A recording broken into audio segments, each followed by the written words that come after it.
Well, I received this book as a gift from my mother, who told me later that they got the book because I was having a hard time saying things like curious kangaroo. And the doctor who they went to said, maybe you should just have him do a little more exercise reading his R's.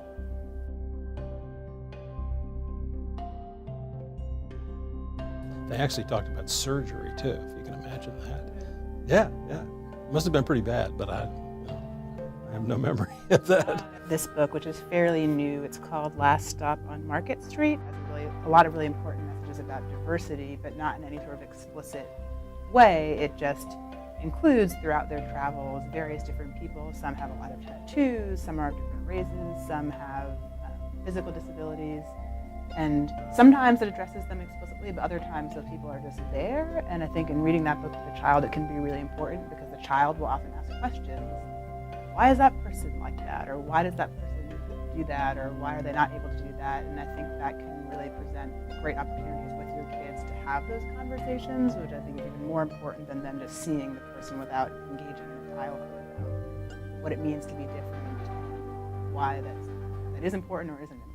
One of our favorite books to read is For You Are a Kenyan Child, which was actually a gift given to my first child by my research assistant at the time.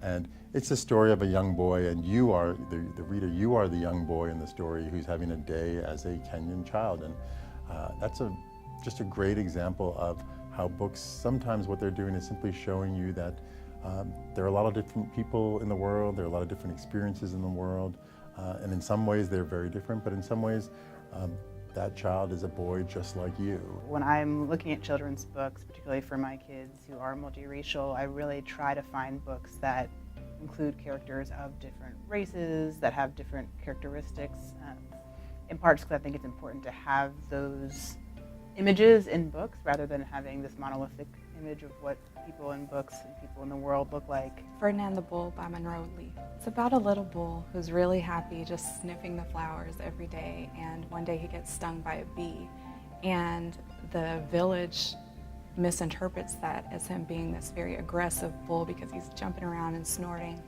And so they kind of enlist him to do this tournament, and instead of being the aggressive bull that they thought he was, he's actually looking at the lady's hair and the flowers in their hair, and he just wants to sniff flowers. I think it shows that you can be assertive with who you are and not necessarily have to conform to what other people want you to be. My favorite children's book is Yertle the Turtle by Dr. Seuss. As a child, it's just a fun little story, with funny names, it's a Dr. Seuss book. As an adult, I kind of see how Dr. Seuss based it upon the events of World War II and things like that. And so it's really interesting to gain this different perspective of how Dr. Seuss as an author kind of bases these huge social and political dynamics in a way that children can understand and appreciate at a very young age and hopefully adopt into their future. I'm always looking for books that will expose them to some reality in a way they can actually relate to and in a constructive way.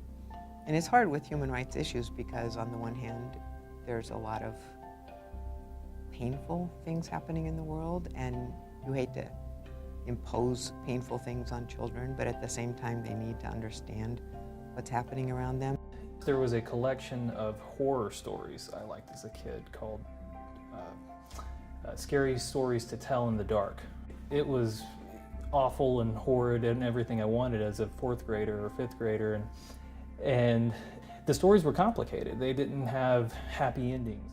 When you understand how evil works, then you understand empathy better, and you want to make sure you're not a contributor to the evil, and you want to help others who are going through struggles even.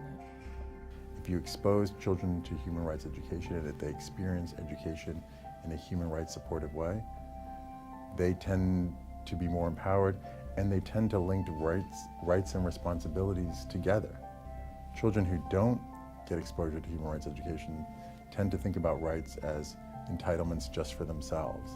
So there's real value if we want to create rights-respecting communities in teaching kids about human rights, and a lot of children's books already talk about these issues, sometimes in very subtle ways, but they talk about them, and I think engaging children and exploring those issues together is a worthwhile endeavor. Perhaps more important for adults is that I think they convey the possibilities for how we talk to children and how we teach children about human rights issues, because a lot of times I think people would rather not talk about possibly painful or difficult subjects with kids, and they think it's better to shelter them.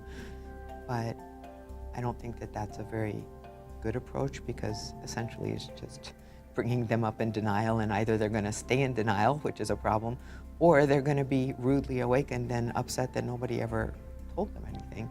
And so this is a way of helping kids figure out how to understand and cope with hard realities. And I think that it shows adults ways of working through that with kids, and maybe in that process even breaking through some of their own denial. The kids that we read to, they're already having those conversations either with themselves or, even more importantly, internally. They see the issues, they understand it, they relate it to their own lives. The question is as adults, do we want to engage children on those issues? Do we want to participate in the dialogues that children are already having internally or with their friends? And I think we should.